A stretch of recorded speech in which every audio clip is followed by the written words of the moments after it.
Onibi is a type of atmospheric ghost light in Legends of Japan. According to folklore, they are the spirits born from the corpses of humans and animals. They are also said to be resentful people that have become fire and appeared. Also, sometimes the words will-o-wisp or jack-o'-lantern are translated into Japanese as Onibi.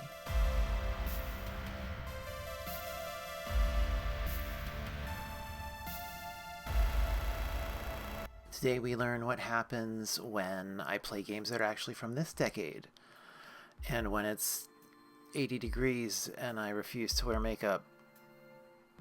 Let's just call it flesh verite. This episode is sponsored by my ceiling fan, it would appear.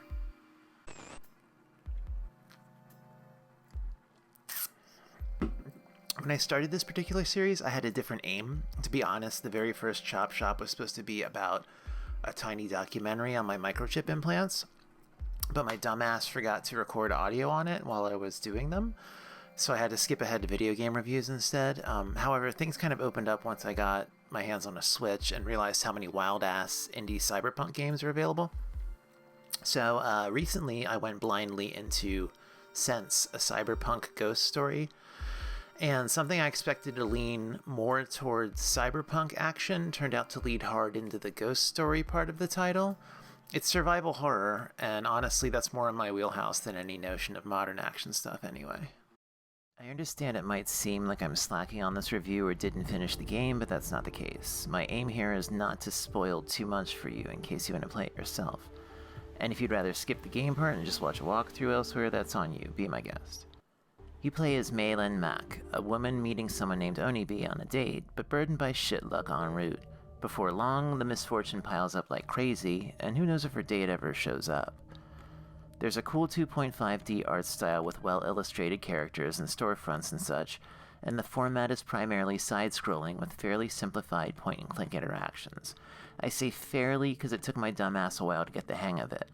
The paper doll style of movement makes the whole thing feel like a liquid television cartoon, although that might trigger some weird Uncanny Valley vibes in some people.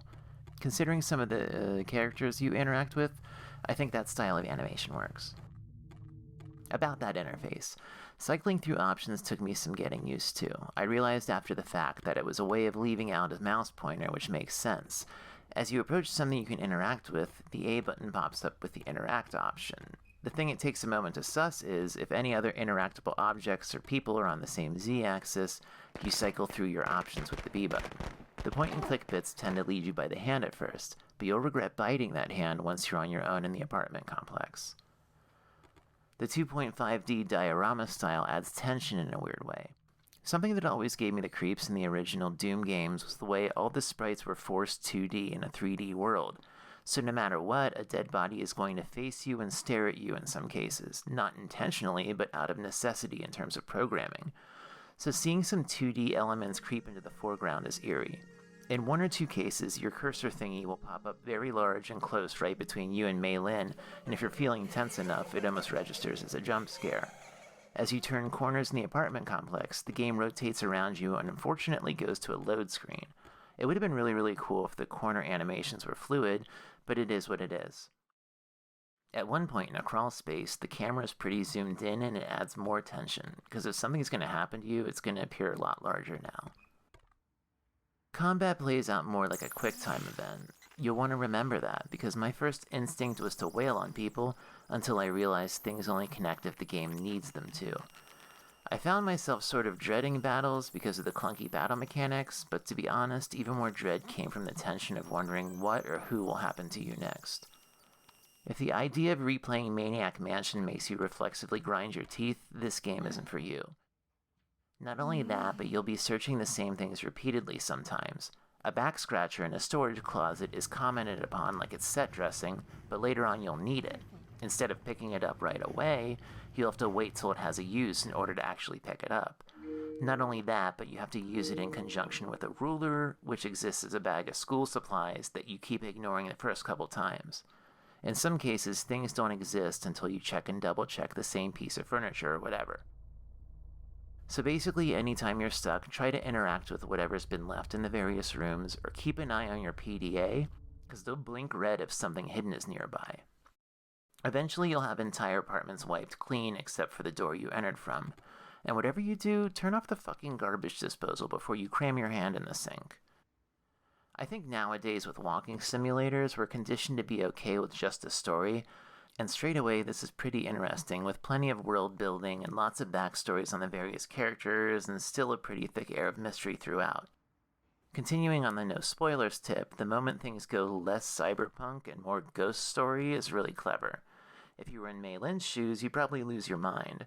The act of hiding in one of the apartment rooms feels like a nod to Alien Isolation, and from that point the stakes seemed higher, and I didn't really know how I was going to prepare for the next incident, whatever that might be. Lastly, things kind of get stranger just before and just after the credits roll, so it's worth continuing on. Published by Top Hat Games and developed by a Nork-obsessed company called Suzaku, Sense is available for the Switch, where I played it, and it's also on the PS4 and Steam. There were deluxe physical editions with a soundtrack and art book, but those are long sold out. It definitely gets my approval, but if you're not down with the mid-90s point-and-click thing, the exploratory stuff, just tread lightly.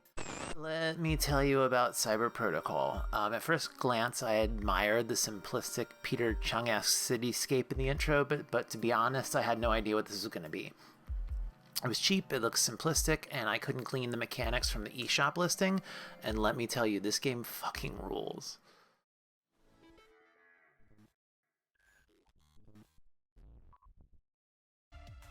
You are a square in a Pac-Man-esque maze.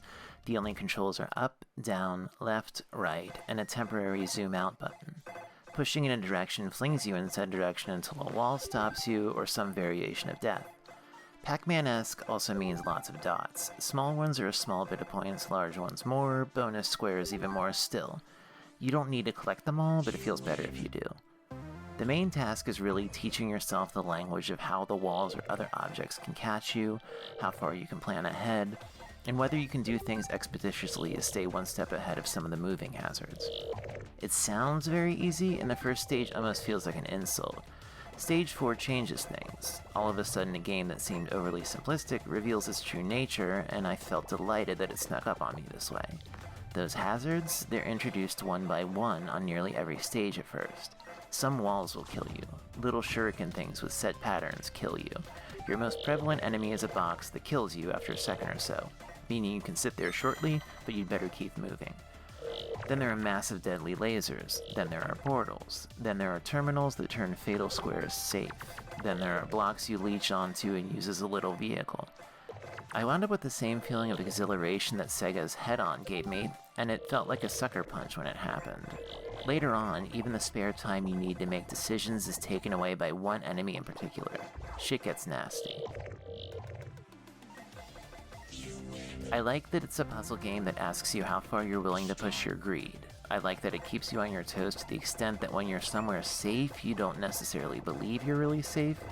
And I like how you sort of have to change your way of thinking to play it. Because when I was texting someone mid-game, I found myself looking at the keys expecting to build words by sliding around in lines and right angles for a split second. The number one worst problem with the game, however, pressing B on the pause screen exits to the menu, dumping any progress you've made on the current stage. It wants you to use the plus key instead. I feel like it's common to think of B as cancel, and to screw yourself over like this is super aggravating if you've gotten to a checkpoint, you want to take a piss break or whatever, only to forget this little issue and fuck up your accomplishments. I literally finished typing this in the script, went back to the game, and almost did it again. It's that easy to fuck up. On occasion, the feeling of dying and starting over is devastating.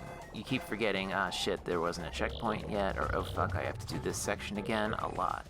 If that notion makes you bristle, this isn't for you. But shit, when you nail a level perfectly, it feels good. Progression unlocks different skins for whatever you call the thing you control, as well as the environment itself. All of the music is located in a little side jukebox off the main menu, which is a nice touch. Unfortunately, I didn't get to give multiplayer a shot yet, but if it's great, I'm sure I won't shut up about it. Much like my obsession with Mario Super Picross, I was kind of lost when it was all over. Cyber Protocol is yet another example of an indie title that makes a lot of the first-party stuff I was playing pale in comparison. The addictiveness runs hand in hand with the anxiety of it all, but if you think you'll be into it, get it. It's the kind of thing you can jump into and out of at any time, and it'll always be trying to reel you back in. Speaking of reeling you back in, hit the subscribe button if you got this far, unless you've already hit the subscribe button, in which case don't, because then that'll like make you accidentally unsubscribe or whatever. I've decided I'm gonna have like a schedule of 5 Wednesdays on and then 2 Wednesdays off and then 5 on and then 2 off and then blah blah blah, instead of like doing a bunch to exhaustion and then being done for an indefinite period of time, because that whatever happened in March didn't really jive with me. So this is actually week 5, so it's going to be another 3 weeks until I'm back again. But it gives me a chance to do stuff like try software that might actually work when I'm trying to edit video. Anyway, see ya.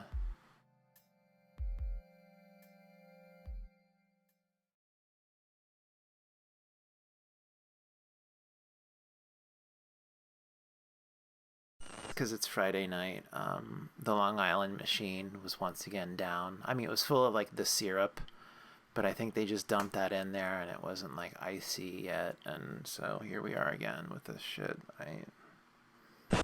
I feel like these camera bits this time around were like a little too short, but thank God.